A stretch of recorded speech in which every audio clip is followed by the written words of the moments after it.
Hi there. Thank you for joining with me today. I do appreciate it. God bless you.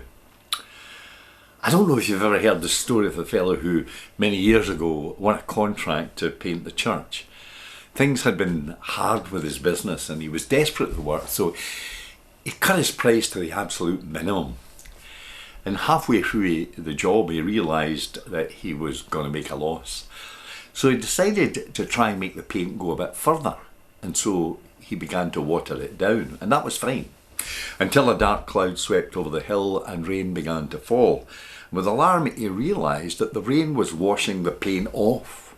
He was desperate. What would he do? It was then he heard a voice from the cloud which said, "Repaint and thin no more." Pretty awful, but there we are. I wish God's voice was as easy to distinguish. I would like to hear it boom out every time I'm about to make a mistake, but you and I know that's not the way life works. We walk by faith, praying each step of the way for his guidance. "Thy will be done" was the prayer of Jesus, and it's a prayer we can pray with confidence because God knows us better than we know ourselves. He knows what we need.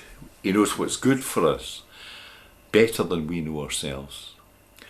One of the reasons Jesus prayed so confidently was because he saw prayer as a friendship with God. I love the old story of the minister who came to see an old man who was not long for this world, and he noticed an empty chair at the opposite side of the bed, and he began to talk to the old fellow. The old fellow said, "Many years I found it difficult to pray.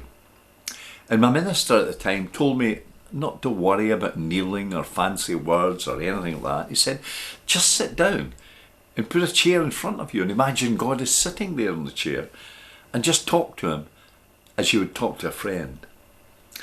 And the old man said, and I've been doing that ever since. It was a few months later that the daughter of the old man called to say that her father had passed away peacefully. And then she said this: for some reason, his hand was on the empty chair on the other side of the bed. Isn't that strange? The minister said, "It's not strange at all. I understand it perfectly." He was reaching out to his friend. And maybe that's what prayer is about. It's about reaching out to God. It's reaching out to a friend. Jesus prayed regularly, sensibly, confidently. And so should we. Take time to pray. I hope you do. Amen, and thank you for listening to me, and God bless you.